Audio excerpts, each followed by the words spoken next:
ఏపీలో హోరాహోరీ ఫైట్ నెలకొంది. వైసీపీ ఒంటరి పోరుకు సిద్ధమైంది. అటు తెలుగుదేశం పార్టీ ఓటమి భయంతో జనసేనతో పొత్తు పెట్టుకుంది. వైసీపీ పెద్ద ఎత్తున అభ్యర్థులను మార్చుతుండగా టీడీపీ, జనసేన సీట్ల సర్దుబాటుపై దృష్టి సారించాయి.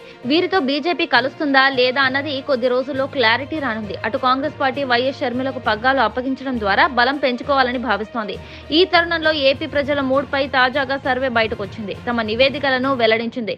స్కూల్ ఆఫ్ పాలిటిక్స్ అనే సర్వే సంస్థ ఏపీలో ప్రజల మూడ్ తెలుసుకునే ప్రయత్నం చేసింది.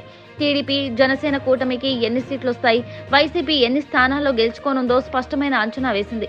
ఈ సంస్థ గతంలో గుజరాత్, మహారాష్ట్ర, రాజస్థాన్, తెలంగాణ ఎన్నికల సమయంలో సర్వేలు చేసింది. ఏపీలో సీఎం జగన్ కు ఆదరణ ఉందని, ప్రత్యర్థుల పొత్తు దృష్ట్యా ఓట్ల విషయంలోకి ప్రజల్లోకి దూసుకు వెళ్లారని తేల్చేసింది. అయితే రాష్ట్రంలో 3 రీజియన్లను విభజించి ఫలితాలను వెల్లడించడం విశేషం.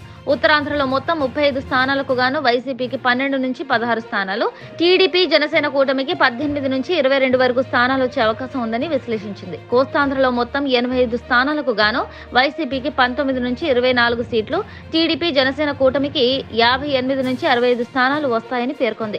రాయలసీమలో మొత్తం 55 స్థానాలకు గాను వైసీపీకి 36 నుంచి 40 సీట్లు, టీడీపీ, జనసేన కూటమికి 14 నుంచి 18 స్థానాలు వస్తాయని అంచనా వేసింది.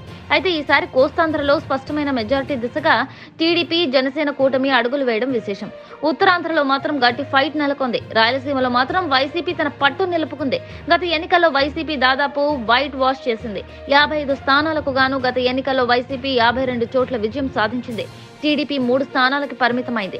అయితే గత ఎన్నికల కంటే అదనంగా 15 స్థానాల వరకు టీడీపీ, జనసేన కూటమి గెలిచే అవకాశం ఉందని ఈ సర్వే సంస్థ తేల్చింది. అయితే గెలుపు మాత్రం వైసీపీదేనని, టీడీపీ, జనసేన పొత్తు పెట్టుకున్నా గెలవవు అని స్పష్టం చేసింది.